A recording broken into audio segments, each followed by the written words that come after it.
Okay, there we go.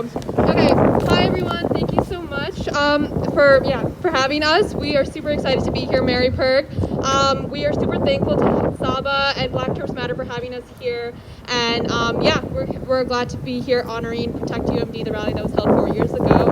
To start us off, one of our board members from MaryPIRG, Ayanna Chambers, will start us off with a pre-recorded video that she made, and I'm going to go ahead and play that.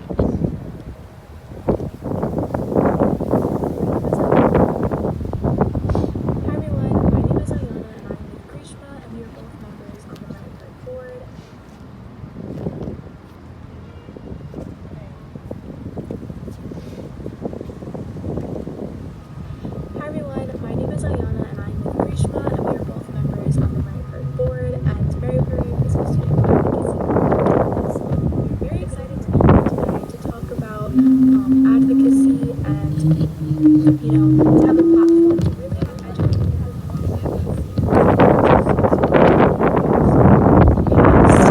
we want to give a big thank you to Saba and to the whole Black Turfs Matter for organizing this event.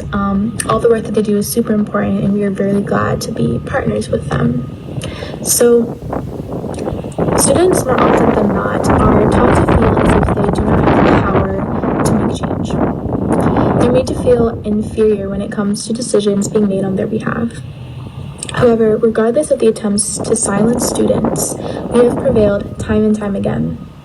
The heart of student activism at the University of Maryland has been beating for a long time and continues to beat within the hearts of the current students. In 1968, the University Fair Housing Committee was established at the University of Maryland. The organization advocated against discrimination and segregation in nearby UMD housing by holding countless rallies in places where non-white people were not allowed. They organized by getting students and faculty to sign petitions in support of what they were fighting for. They hosted events with guest speakers and fellow groups on campus who had similar interests. Demonstrating 350 students, becoming one of the largest student groups of that time.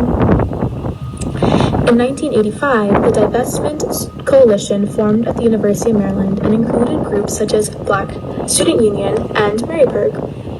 The organization was formed in response to an anti-apartheid campaign happening across the nation. Students mobilized to sign petitions and spread awareness to urge the administration to vote to divest business from the South African regime.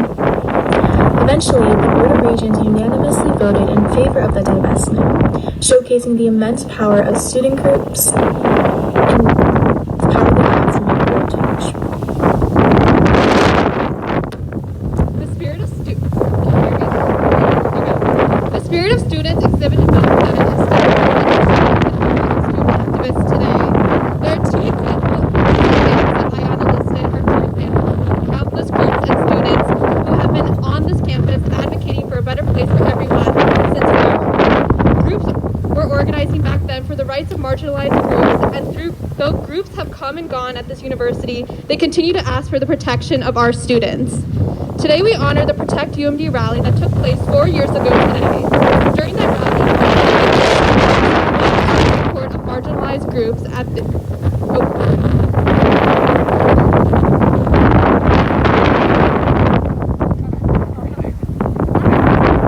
Can you guys hear me? Okay, is this better? Yeah, I'm just trying to figure out a better way without the wind.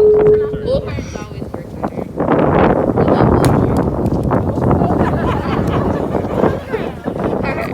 I'm gonna start over my part real quick. Okay. So thank you, Ayanna, for everything she said. She kind of gave a recap of the history of student activism at the University of Maryland. And so the spirit of students exhibited back then is still present and stronger than ever in student activism today. The two examples that Ayanna listed are only two examples of the countless groups and students who have been on this campus advocating for a better place for everyone since forever. Groups are organizing back then for the rights of marginalized groups, and though groups have come and gone at this university, they continue to ask for the protection of our students. Today we honor the Protect UMD rally that took place 4 years ago today. During the rally, hundreds of UMD students walked out in support of marginalized groups on campus that were and continue to be overlooked by students and administration. The rally was spearheaded by 25 or more UMD groups who represented the university's most vulnerable students, such as Muslims, Black people, Latinx people, queer people, undocumented immigrants, and people of color. They called upon the University of Maryland administration to listen to them, to protect them, and to ensure that UMD was a safe place for everyone. Many of the things those students were advocating for then are still being advocated for today. We are living in unprecedented times that have uprooted the daily lives of everyone. Regardless of the raging pandemic outside, UMD students and groups are continuing to mobilize to continue the work of those groups who were advocating 4 years ago. We at MaryPIRG continuously advocate for a better future for all of us. We run our campaigns such as the Climate Action Coalition, Zero Hunger, and Public Health because we strongly believe in the fact that students have the power to shape the future that is ours.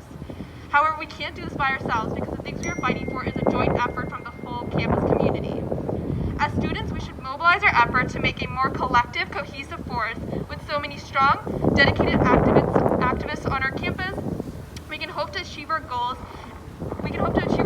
and more.